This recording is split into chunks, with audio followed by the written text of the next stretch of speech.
from the reruns. Fork in the Road with Sheree Clark. Wow. This is the season where Jason's gone on this little health journey, That's right. and he's got some really incredible benefits from traveling down that road. But do you see what's over in the kitchen? Ooh. A lot of glasses, a lot of bottles, and it's like somebody's ready for party time. Wonder if Parkin's going to be able to do weather. Now, before we get carried away here, we're going to deal with non-alcoholic drinks today. For the holidays, because you know you don't always have to make them leaded. And I know as I get older, obviously it's nice to relax with a good drink, but my kids get up at the same time the next morning, so sometimes it's nice to not have too much of that. And you've got some great ideas for us here, don't you? I do, and you know, to your point, I have never woke up the next morning and said, I should have had another cocktail last night. That doesn't happen. That doesn't, no. No. So what I want to do is talk about non-alcoholic alternatives, and remembering this, that it's not necessarily just for the kiddos. And it could be, you're going to have guests at your home sometimes that don't drink for whatever their reasons might be.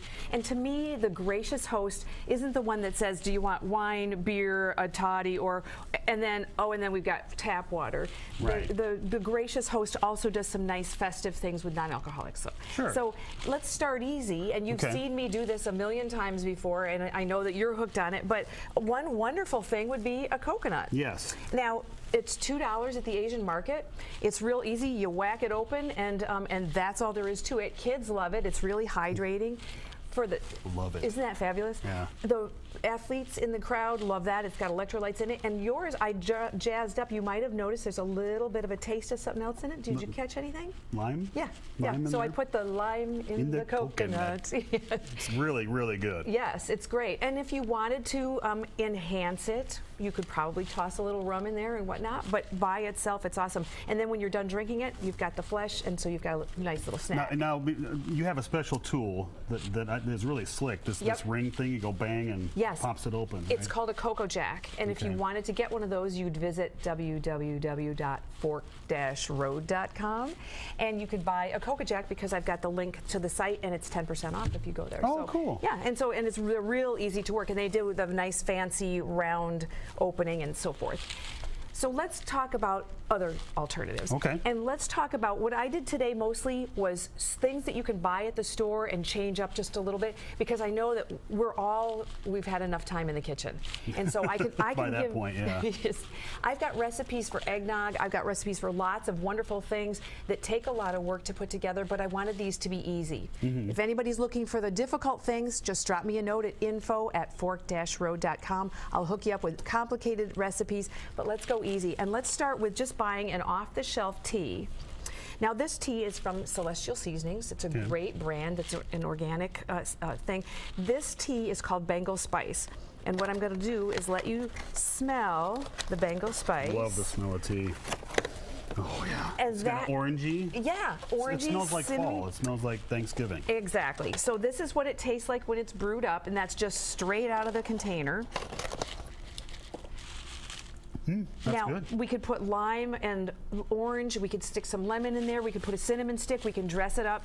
That's room temperature right now. Right. It's good with ice in it. It would be good heated up. And all I did to make this whole half gallon, was simply put in a half gallon of water, and I threw in 3 tea bags last night.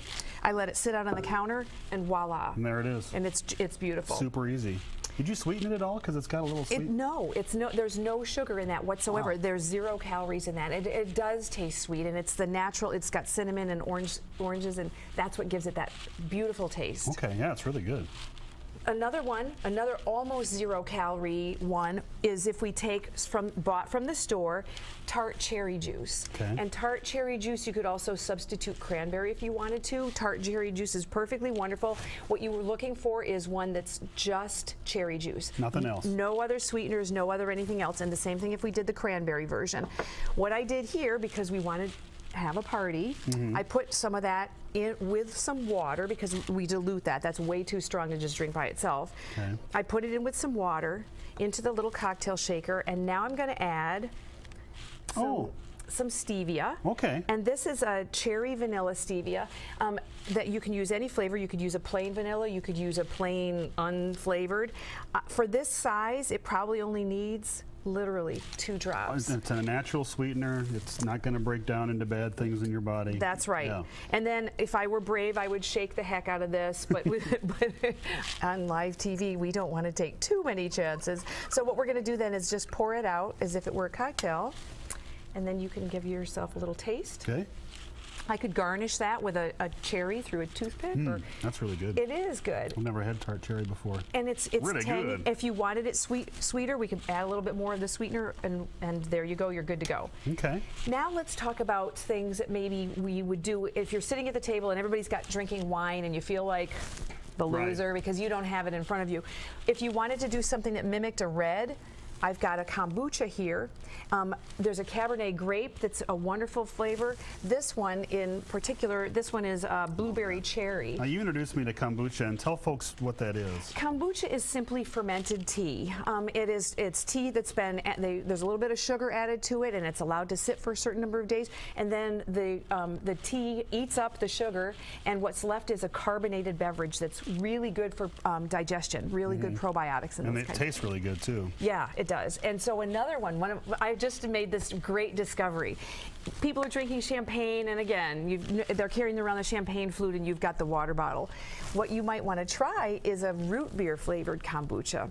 Really? I love this. Yes. Doesn't look like. Oh, it smells like a root beer. It does. It's that sarsaparilla that makes it. Oh, that's really good. Isn't that awesome? Wow. Now, one of the things I haven't tried yet that I really I'm going to do one of these days. I want to put that in a glass and top it with some non-dairy ice cream and make a root beer float. Waiting to, yeah, I was thinking the same thing. That's really good. And then finally, if we wanted to do something warm, like an after-dinner drink, hot apple cider is one of those things that we don't think of often, just having by itself. That I'll let you take a taste of. Okay, you've got cinnamon in here and orange? I put cinnamon and orange in there. I also did something else to make it a little bit more decadent. I put in a pat of what we call ghee. And ghee is simply unclarified butter. Clarified butter. So what it means is that the milk solids have been removed from it. Okay. It's got a great smell. Ooh, it does. I've never Very, seen that before. very buttery, very robust. I only put in about a half teaspoon in there, and what it does is it gives it a little bit more of that satisfying, wonderful. Fills you up a bit more. Yeah, it does. Okay. So you've got lots of options. Great ideas. Where can folks find out more, and where can folks see you as you've got 3 more episodes? 3 more before episodes. a new season starts. Yep, here on KCWI every Sunday at 11. And then to visit me, you would go to www.fork-road.com. You can drop me an email if you wanted to, if you have questions about this or you want some of the more complicated recipes that I do, and that would be at info@fork-road.com. Thank you so much. And there's so much to do, and we're going to have fun this holiday Really season. good ideas. I think the staff here has a lot of drinks to finish up here this morning before you take off. All right, thank you, Sheree. We've got much more coming up as great